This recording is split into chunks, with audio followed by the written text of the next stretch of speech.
اکثر موږ دوستان ویډیوګان ریکارډوي سوشل میډیاز لپاره کورسونه ریکارډوي آنلاین یا یوټیوب چینل سٹارټ کړی اوسي ویډیوګان ریکارډوي مګر ویډیو کوالټیز په هغه حد نه چې کوم حد ته ضرورت ولري.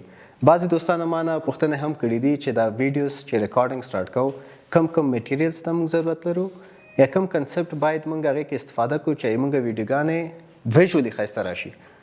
کانټنټ خو 100% مهم دي چې اول کوم معلومات ته پرووایډ کوي ویورز ته هغه باید داسې معلومات اوسي چې ویورز هغه پسې تږي اوسي، یعنی چې دا ستا د ویډیو تمنیل چې وګوري کلیک کړي هغې نه مخکې چې کوم بنیادي یا بیسک شیان دي چې کوم ضروري دی هغه به زه تاسو ته دې ویډیو کې وایم. اول چې کله ته ریکارډینګ کوې باید داسې یو بیکګراوند کلیر اوسي، صفا اوسي، دا نه چې شاته خلک هم منډې رامنډې وهي، ملګری د دې خوا نه ځي، کیدای شي یو ټنګ هم درنه جګ کړي چې شی کوي.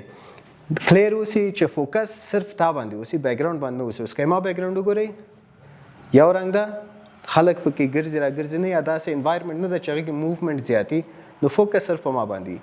دویم تا دپاره کیمره ضرورت ده، کیمره کولی شي تا کیمره اوسي یا موبایل باندې هم ته ریکارډینګ کولی شي.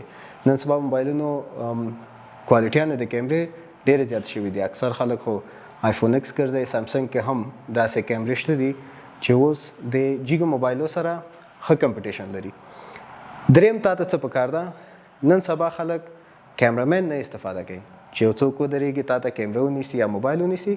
مشکل هغې کې شی پیدا کوي چې دا کیمره به تا خوځي راخوځي ډېره زیات، موبایل هم یې هغه هم خوځي. ایډیټ کې صحیح کولی شي مګر هغه کیفیت کې نه راځي چې کوم تا ته ضرورت دي. نو ترایپاډ از د بیسټ آپشن. یو ترایپاډ باید ولرئ. ترایپاډ ویژولي زه تاسو ته ښیم چې ترایپاډ شته وایي. کیمرې دپاره هم تاسو پیدا کولی شئ که کیمره لرئ، او موبایل دپاره هم شته دي ترایپاډې. مونوپاډ وړکی هم شته ده، یو پای والا هم شته ده مونوپاډ چې ته که آوټ ډور استفاده کوئ، موومنټ ورکوئ، اسانۍ سره استفاده کولی شئ. که په ولاړه باندې ترایپاډ هم شته ده.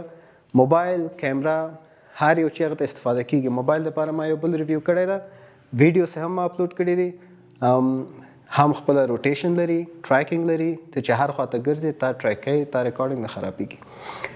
بل لایټ که اوس وګورئ د ما فیس باندې صرف یو لایټ ده، انوایرمنټ باندې لایټ ده، او انوایرمنټ کې چې څومره لایټ ده هغې نه ډېر زیات د ما په فیس باندې دې ډایرکشن نه ده. که لاس باندې وګورئ لایټ ښکاري، دې خوا ته چې زه وګورم ما لاس ته که وګورئ دې خوا لایټ نشته ده مګر ون سایډډ لایټ ده. صحیح ده، یو سایډ باندې ما لایټ وهي، لایټ ما سره یو دانه ده، ته هغې دپاره ما صرف کمپرومایز وکړو، صرف یو لایټ باندې تاسو ته جوړوم. او دونه دې دپاره هم ښیم چې یو لایټ هم تاسو سره اوسي، مشکل نشته ده، ته خپل ویډیو ریکارډینګ سیټ اپ جوړولی شئ. بیکګراوند کې که یو لایټ لګئ، لایټینګ ویډیو هم ما په خیال مې یو ریکارډ کړی ده، هغه تاسو کتلی شئ، لینک به زه درکړم. بیک سایډ باندې چې کوم بیک لایټ وهي یا هیډ لایټ ده یا چپ لاس ته یا راست لاس طرف نه کوم لایټونه چې دي، ته کولی شئ چې څومره لایټونه تا زیات دي ډېر کریټیولی هغه استفاده کولی شئ.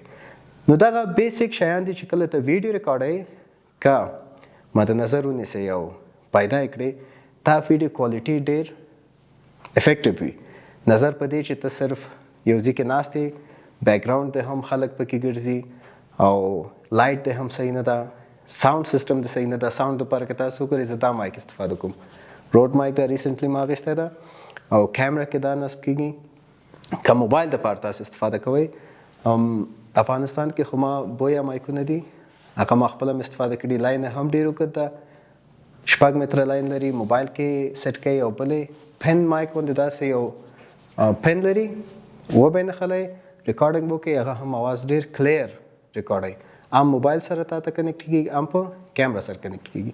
نو دا بیسک ټولز دي چې دا کله ته ځان ته پرووایډ کړې، نو کولی شئ ډېر ښه کوالټي سره ویډیوګان ریکارډ کړئ. نور هم که کوم مشکلات لرئ تاسو کولی شئ کامنټ کې شریک کړئ، او که چینل هم نه سبسکرایب کړی کولی شئ چې سبسکرایب کړئ، بل آیکن باندې کلیک کړئ چې کوم نوي ویډیوګانې موږ تاسو ته اپلوډ کوو هغې نه باخبر شئ.